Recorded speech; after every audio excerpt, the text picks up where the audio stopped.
Shri Education.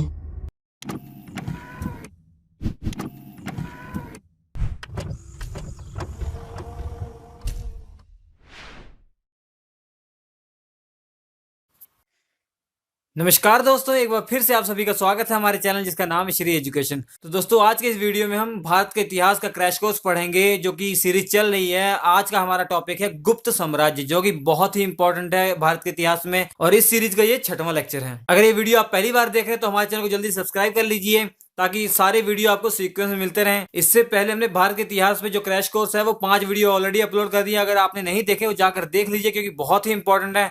वो इतने कम समय में आप इतनी सारी जानकारी आप ले सकते हैं, इतने अच्छे से आपको भारत का इतिहास समझ में आ जाएगा। पूरा उसका मैप आपके दिमाग में रहेगा हमेशा, इतनी अच्छे से आपको समझ में आ जाएगा। और इन वीडियोस में मैं जितनी भी चीजें आपको बता रहा हूँ वो इतनी इंपॉर्टेंट है, यकीन मानिए इतनी इंपॉर्टेंट है, वो सभी एग्जाम के रिलेवेंट है। अगर आप इससे पहले एग्जाम दे चुके हैं 2-3, तो आपको एहसास हो जाएगा हाँ कितनी इंपॉर्टेंट है, क्योंकि वो क्वेश्चन आपको ऐसे दिखते होंगे जो एग्जाम में ऐसे मिलते हैं। हमारे यहाँ आपको पूरी फुल लेक्चर सीरीज मिल जाएगी सभी कॉम्पिटिटिव एग्जाम के लिए, वो भी बिल्कुल मुफ्त। आइए देखते हैं गुप्त साम्राज्य। गुप्त साम्राज्य पढ़ने से पहले आपको अपना दिमाग को रिमाइंड करवाना होगा कि इससे पहले आपने क्या पढ़ा। मगध साम्राज्य पढ़ा। मगध साम्राज्य में एक वंश था, उसके बारे में आपने पढ़ा होगा, मौर्य वंश, जिसमें जिसके संस्थापक कौन थे? चंद्रगुप्त मौर्य थे। उन्होंने 322 ईसा पूर्व, 322 ईसा पूर्व, याद रखें ईसा पूर्व, 322 ईसा पूर्व उसकी स्थापना की थी मौर्य वंश की। तो जब मौर्य वंश का पतन हुआ, मौर्य वंश में बहुत अच्छे से राजा आए थे, हमने आपको ऑलरेडी बताया। ये आया था, ये चंद्रगुप्त मौर्य आया था। इसके बाद इसका पोता जो था अकबर आया था। ये दो बहुत इंपॉर्टेंट थे। तो अकबर ने क्या किया था? पूरे भारत में मगध के राज्यों को फैला दिया था, ठीक है। मगर जब ये मौर्य वंश का पतन हो गया, उसके बाद शुंग वंश आया, कर्ण वंश आया, उसके बाद सातवाहन वंश आया। उसके छोटे छोटे वंश आते रहे। मतलब ऐसा कोई वंश नहीं आया जिसने भारत के इतिहास में कुछ किया हो। तो भारत का इतिहास ना, ये 322 से लेकर 100 ईसा पूर्व तक तो इन्होंने लगभग राज किया। किसने? मौर्य वंश ने, कर्ण वंश ने, और हमारे जो सातवाहन वंश थे इन्होंने लगभग किया। उसके बाद दोस्तों क्या हुआ? लगभग 100 ईसा पूर्व से लेकर 250 ईस्वी तक, 100 ईसा पूर्व से लेकर 250 ईस्वी तक, बीच में कितना टाइम का गैप है? 350 सालों का गैप है ना। तो 350 साल क्या हुआ? भारत का जो इतिहास है वो अंधकार में रहा। मतलब कोई ऐसी राजनीतिक शक्ति नहीं आ पाई जिनके बारे में हम पढ़ सकें। उन्हीं को पढ़ा जाता है जिन्होंने पास्ट में कुछ किया हो। अगर आप अपनी लाइफ में कुछ करेंगे तभी तो लोग पढ़ेंगे आपको, तभी तो लोग जानेंगे। अपने आपने कुछ किया ही नहीं तो क्यों पढ़ेंगे? तो वही हुआ था। मौर्य साम्राज्य का जब पतन हुआ, उसके बाद कोई भी ऐसी राजनीतिक शक्ति नहीं आई जिसने पूरे भारत को संभाल सका, मतलब पूरे भारत पर राज कर सका या कुछ भी ऐसा। तो ऐसी कोई राजनीतिक शक्ति नहीं आई। मगर दोस्तों, जब 275 ईस्वी आया, को कितना? 275 ईस्वी आया, तो उसके बाद जो हमारा आया गुप्त साम्राज्य स्टार्ट हुआ। 275 ईस्वी से स्टार्ट क्या हुआ? गुप्त साम्राज्य, जिसकी नींव रखी थी श्री गुप्त ने। चलिए आगे हम उसके बारे में पढ़ते हैं। तो देखिए, जब गुप्त साम्राज्य कब शुरू हुआ था, याद रखिए 275 ईस्वी में। 275 ईस्वी में इसकी जो स्टार्टिंग की थी, किसने की थी? श्री गुप्त ने की थी। श्री गुप्त ने 275 ईस्वी में इसकी स्टार्टिंग की थी। तो श्री गुप्त ने क्या किया था? गुप्त साम्राज्य का स्थापना की थी। तो ये क्वेश्चन आ जाएगा, गुप्त साम्राज्य की स्थापना किसने की थी? श्री गुप्त ने की थी। अब उसके बाद देखिए, पहला पॉइंट क्या है? भारत का एक स्वर्ण युग माना जाता है। गुप्त साम्राज्य को भारत का एक स्वर्ण युग माना जाता है। दोस्तों, ऐसा कहा जाता है कि भारत को, जो भारत हमारे पहले सोने की चिड़िया थी ना, तो जो सोने की चिड़िया बनाने वाला क्या था? यही था, गुप्त साम्राज्य ही था जो भारत को मेन सोने की चिड़िया बनाने वाला था। देखिए ये पॉइंट अगला, मौर्य वंश के पतन के बाद दीर्घ काल तक भारत में राजनीतिक एकता स्थापित नहीं रही। मतलब मौर्य वंश का जब वो पतन हो गया ना, तो लंबे लंबे समय तक कोई भी ऐसी राजनीतिक शक्ति नहीं आई जो राज कर सकी। आई आई चली, आई चली, आए और चले गए, ठीक है। ऐसी कोई शक्ति नहीं थी जो लंबे समय तक हो। तो उसके बारे में पढ़ा जाए, किसी ने कुछ किया ही नहीं तो क्यों हम करें? खाया पिया पचाया बस। और जो श्री गुप्त है, इन्होंने 275 ईस्वी में ये गुप्त साम्राज्य की स्थापना कहाँ की थी? प्रयाग के पास कौशाम्बी में की थी, ठीक है। प्रयाग के पास कौशाम्बी में, याद रखिए कौशाम्बी, प्रयाग के बाद कौशाम्बी। तो जो गुप्त साम्राज्य लगभग था वो कहाँ था, वो हमारा जो आधुनिक उत्तर प्रदेश और बिहार है ना, यहाँ पर पूरा फैला हुआ था। अगर मैं इसका एरिया आपको मैप में दिखाऊं तो देखिए मैप में ऐसा एरिया था, ये पूरा जो ये ब्लू कलर का एरिया है यहाँ तक लगभग ये फैला हुआ था। ये भी मैं आगे बताऊंगा आपको, ये चंद्रगुप्त मतलब के द्वारा ये फैलाया गया था। उसके बाद जो चंद्रगुप्त द्वितीय था उसने ये किया था। जो समुद्रगुप्त था, ये देखिए ये समुद्रगुप्त का पूरा एरिया था, जो ये वाला एरिया है इस कलर का, ये समुद्रगुप्त था। जो स्टार्टिंग कहाँ से हुई थी, ये यहाँ से स्टार्टिंग हुई थी। उसके बाद जब चंद्रगुप्त आया था, मैं बताऊंगा अभी, तो ये फैलता गया यहाँ तक। उसके बाद उसका बेटा आया था समुद्रगुप्त, उसने यहाँ तक फैलाया था। उसके बाद जो उसका वो था, उसका भी बेटा था समुद्रगुप्त का, चंद्रगुप्त द्वितीय, उसने ये पूरा फैला दिया था। तो ये वाला पूरा एरिया देख सकते हैं यहाँ पर। तो ये पूरा ये है, ठीक है। इस एरिया के छोड़ के ये वाला एरिया छोड़ के बाकी जो तीनों कलर में है, ये पूरा गुप्त साम्राज्य था। टाइम टू टाइम राजा आते रहे, अपना साम्राज्य बढ़ाते रहे। तो ठीक है, समझ गए होंगे आप। श्री गुप्त ने क्या किया, 275 ईस्वी में गुप्त साम्राज्य की स्थापना की। याद कर लीजिए अभी से। कहाँ से शुरू की थी इसने, प्रयाग के पास कौशाम्बी में इसकी स्थापना की थी। धीरे धीरे फैलता रहा, जैसे जैसे आगे राजा, मैं आपको आगे बताता रहूंगा, जो जो राजा आएंगे क्या क्या उन्होंने किया, क्या क्या गुल खिलाया, मैं सब बताता रहूंगा आपको। अब श्री गुप्त ने ये स्थापना की थी, कोई प्रॉब्लम नहीं। उसका बेटा एक था घटोत्कच, उसका बेटा था वो। उसके बाद ये गद्दी में बैठा, ठीक है। श्री गुप्त के बाद उसका बेटा क्या हुआ, घटोत्कच, गद्दी पे बैठा। सब इंपॉर्टेंट नहीं है, उसके बाद इंपॉर्टेंट आप शुरू होगा। अब मेन यहाँ शुरू होता है एग्जाम रिलेवेंट। जो चंद्रगुप्त फर्स्ट था वो किसका बेटा था, घटोत्कच का बेटा था। और ये पोता किसका था, श्री गुप्त जिसने स्थापना की थी चंद्रगुप्त की, उसका पोता था। और ये उसके बाद राजगद्दी पे बैठा। तो दोस्तों ये गुप्त साम्राज्य का ऐसा पहला राजा था जिसने महाराजा की उपाधि ली। कौन सी, महाराजा की उपाधि लेने वाला ये फर्स्ट राजा था। कौन, चंद्रगुप्त प्रथम। तो दोस्तों इनके बारे में आपको याद रखना, इन्होंने शादी की थी, ये याद रखना। किससे शादी की थी, लिच्छवी के राजा जो थे, लिच्छवी के राजा की लड़की के साथ शादी की थी। तो इन्होंने लिच्छवी राजकुमारी से शादी की थी। लिच्छवी की जो राजकुमारी थी उससे शादी की थी, लिच्छवी की राजकुमारी। राजकुमारी के साथ शादी हो गई, चलो ठीक है, लिच्छवी की राजकुमारी के साथ शादी हो गई। शादी हो गई, उसके बाद एक बेटा पैदा हुआ जो बहुत फेमस कहलाया, जो बहुत फेमस हुआ भारत के इतिहास में।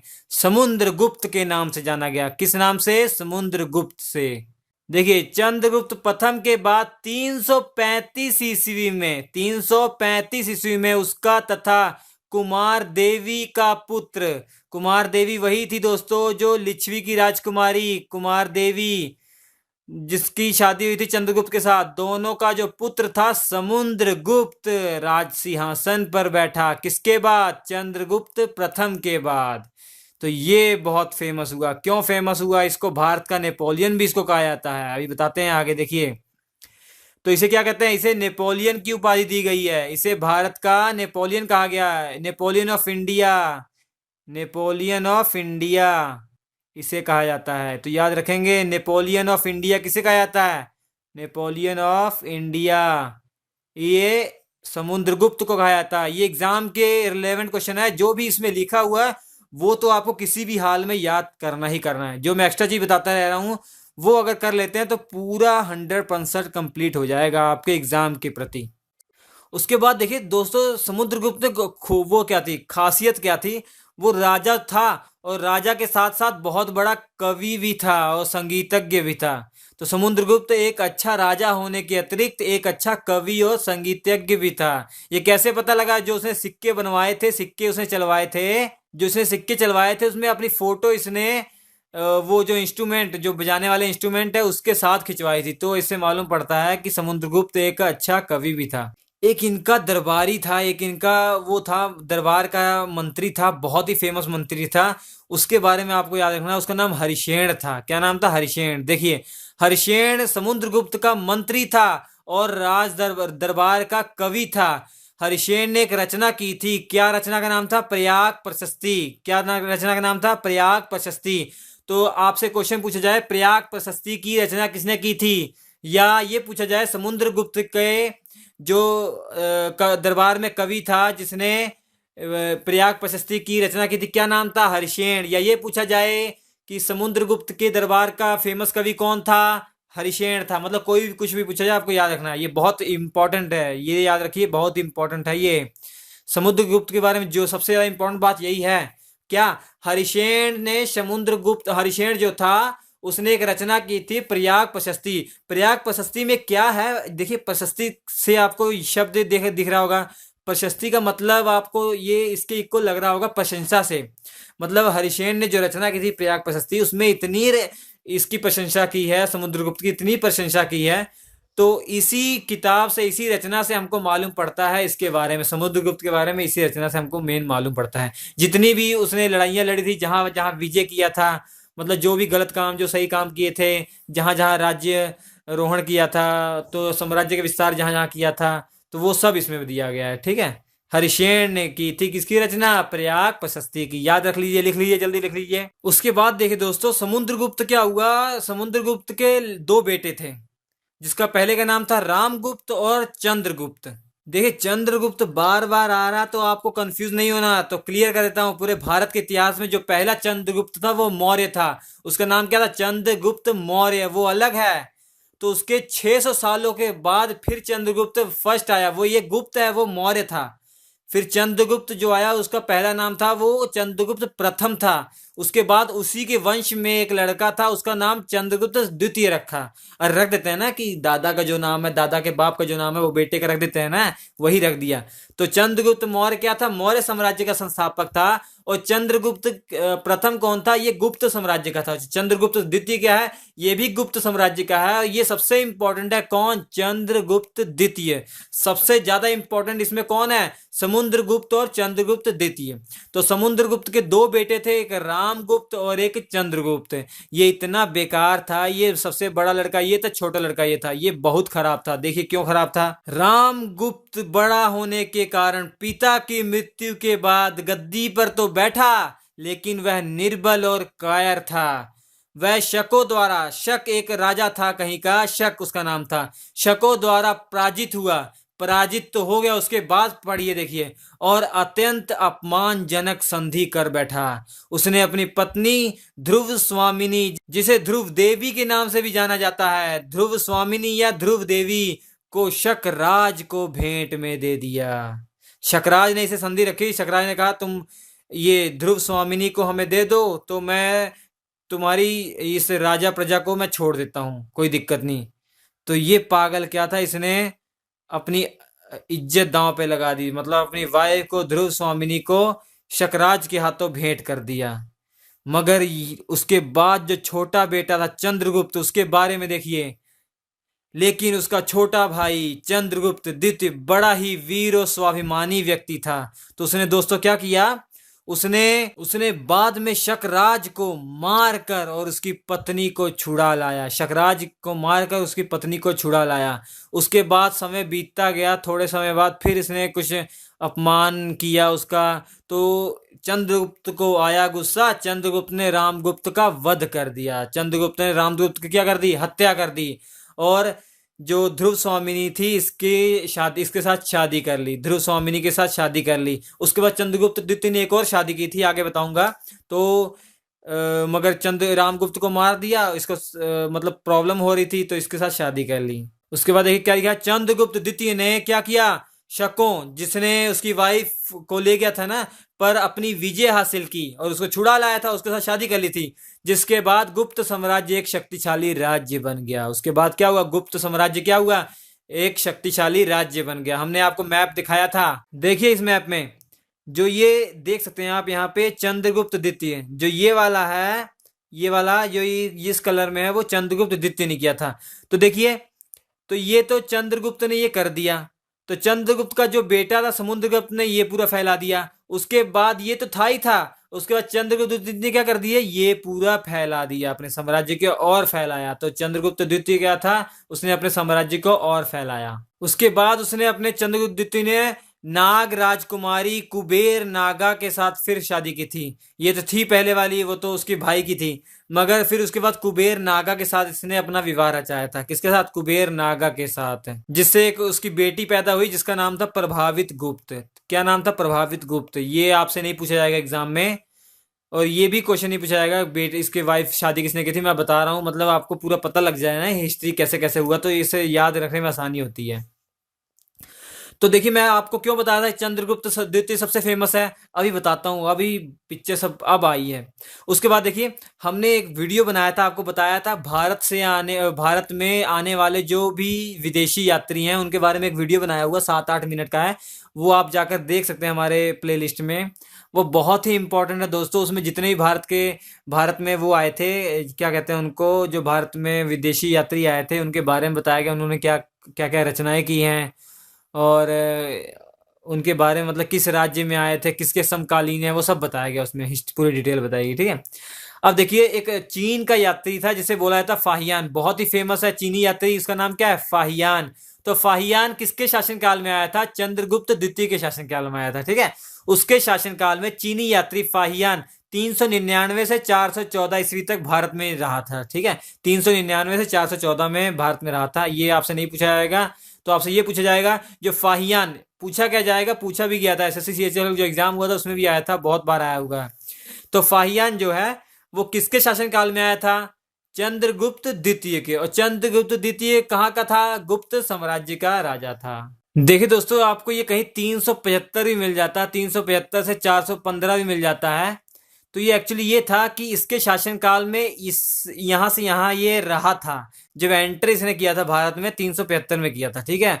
और ये 415 में ऐसे गया था, मगर जो मेन था इसने इसके शासनकाल में इतने में आया था, ठीक है। और टोटल अगर पूछा जाए 375 से 415 है इसका फाहियान का पूरा भारत में भ्रमण जो है, 375 से 415 है ये आपको याद नहीं करना, ये आपको इसमें पंगे में नहीं फैलना, ये आपको याद नहीं करना कब कब आया था, ठीक है, ये नहीं फैलना।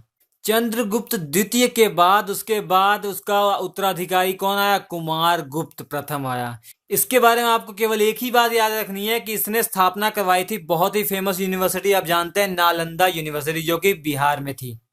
आप देख सकते हैं इसकी पिक्चर, नालंदा यूनिवर्सिटी जो कि बिहार में है, इसकी इसने स्थापना करवाई थी। बस ये बात याद रखनी है, किसने, कुमार गुप्त ने, जो किसका बेटा था, वो किसका उत्तराधिकारी था, चंद्रगुप्त द्वितीय का, इसका बेटा था ये कुमार गुप्त। इसको दोस्तों महेंद्रादित्य भी कहा जाता है, महेंद्रा द्वितीय भी इसका नाम है, ठीक है। इसको महेंद्रा द्वितीय के नाम से भी जाना जाता है, मगर मेन कुमार गुप्त है। कुमार गुप्त के बाद में एक बारे में एक बात याद रखनी है, क्या कि दो बात याद रख लीजिए, कोई दिक्कत नहीं, कि चंद्रगुप्त द्वितीय के बाद ये उत्तराधिकारी उसका था, और इसने क्या किया था, नालंदा यूनिवर्सिटी की स्थापना की थी। उसके बाद इसके कुमार गुप्त की मृत्यु के बाद, उसके बाद जो राजा बना इसका गुप्त वंश का, गुप्त साम्राज्य का, वो था स्कंद गुप्त, उसका नाम था, क्या था, स्कंद गुप्त। तो दोस्तों स्कंद गुप्त के बाद जब ये मर गया, इसके बारे में कुछ याद नहीं करना आपको, बस ये याद रखना स्कंद गुप्त है। स्कंद गुप्त को हम मान लेते हैं कि ये आखिरी राजा था किसका, गुप्त साम्राज्य का, क्योंकि इसके बाद भी 100 सालों तक चला गुप्त साम्राज्य, मगर छोटे मोटे राजा थे उसके बाद, ठीक है। अगर एक्चुअल में पूछा जाए जो सबसे लास्ट गुप्त राजा कौन था, उसका नाम था विष्णुगुप्त था, उसका नाम क्या था, विष्णुगुप्त। विष्णुगुप्त जो था वो लास्ट राजा था, मगर वो इतने फेमस नहीं है, इसी को मान लिया जाता है कि गुप्त साम्राज्य का इसी के बाद अंत हो गया था। उसके बाद बहुत कम कम साल तक रहते थे, 2-2 3-3 साल तक ऐसे से राज किया, वो सब फेमस नहीं है, ठीक है। अगर आपसे पूछा जाए कि आखिरी राजा कौन था, विष्णुगुप्त था कि ये था, दोनों ऑप्शन में आएंगे तो आप ऑप्शन में विष्णुगुप्त लिखेंगे, दोनों ऑप्शन में कभी नहीं आएंगे। अगर ऑप्शन में विष्णुगुप्त आया और ये नहीं आया तो विष्णुगुप्त हो जाएगा, अगर ऑप्शन में ये आया और कोई नहीं आया तो ये हो जाएगा, ठीक है। वैसे इसको मान लिया जाता है क्या, कि ये आखिरी राजा था, मगर एक्चुअल में जो आखिरी राजा था वो कौन था, विष्णुगुप्त। इसको क्यों माना जाता है, क्योंकि गुप्त साम्राज्य पढ़ रहे हैं ना भैया, गुप्त साम्राज्य इसने लगभग 12 सालों तक राज किया था, 455 ईस्वी से 467 ईस्वी तक, मतलब 455 से 467 तक इसने राज किया था। उसके बाद इसका भी राज खत्म हो गया, फिर धीरे धीरे दूसरे आते थे, उसका लगभग 100 सालों तक कुल मिला जुला चला, बहुत वो वंश चलते रहे, मगर जो लास्ट हो गया वो विष्णुगुप्त है। इसके बाद ये फेमस नहीं है, पढ़ते नहीं, स्कंदगुप्त के बाद हम पढ़ते नहीं, ठीक है, स्कंदगुप्त के बाद आपको नहीं पढ़ाया जाता। उसके बाद दोस्तों आपको 3 बातों का बहुत ही ध्यान देना है, बहुत ही इंपॉर्टेंट ध्यान देना है। ये 3 नाम, कालिदास, आर्यभट्ट और वाराहमिहिर।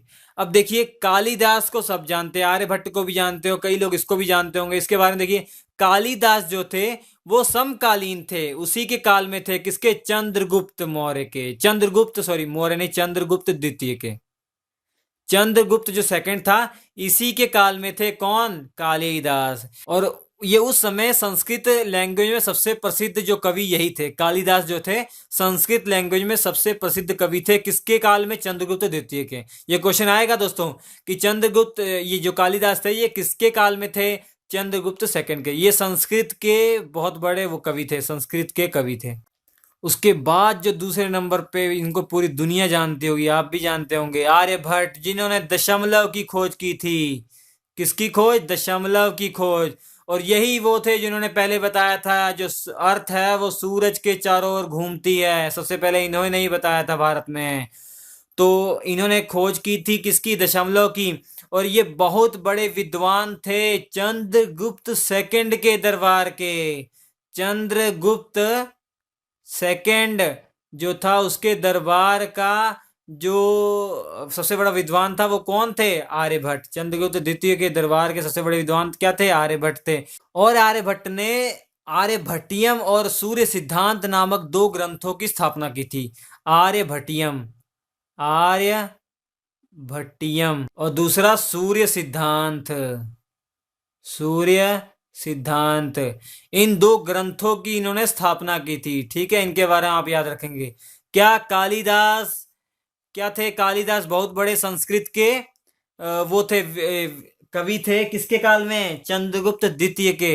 और चंद्रगुप्त द्वितीय काल का ही वो था आर्यभट्ट, उसके दरबार का बहुत बड़ा विद्वान था, जिन्होंने क्या किया? दशमलव की खोज। जो पृथ्वी है वो सूरज के चारों ओर घूमती है। और इन्होंने 2 ग्रंथों की स्थापना की थी, आर्यभट्टियम और सूर्य सिद्धांत। और इनको याद रखेंगे, वाराहमिहिर को। ये थे गुप्त साम्राज्य में ये बहुत बड़े खगोलीय वैज्ञानिक थे, बहुत बड़े खगोल शास्त्री थे ये, खगोल शास्त्री।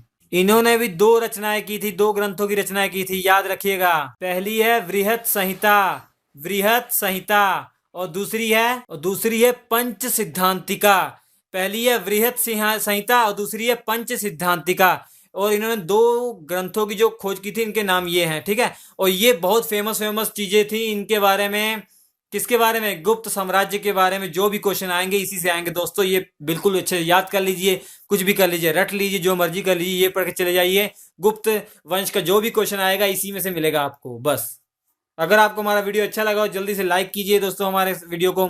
इसके बाद मैं अब वीडियो अपलोड करूंगा, इसका जो कंटिन्यू रहेगा। उसके बाद एक वीडियो के बाद जब स्टार्ट होगा हमारा दिल्ली सल्तनत, जब हमारा मध्यकालीन भारत स्टार्ट होगा, वो सबसे इंपॉर्टेंट है। मध्यकालीन भारत आप जरूर पढ़िएगा दोस्तों, इतना इंपॉर्टेंट है कि बता नहीं सकता हूँ। मध्यकालीन भारत जिसमें मुगल थे, वो सब आप अच्छे से पढ़िएगा। तो प्राचीन भारत में आपको क्या क्या याद रखना है, अगर आप कम पढ़ना चाहते हैं तो हमारा मगध का जो वीडियो है वो देख लीजिए, और ये वाला वीडियो देख लीजिए, और जो पहला वीडियो था हमारा सिंध घाटी की सभ्यता वो देख लीजिए।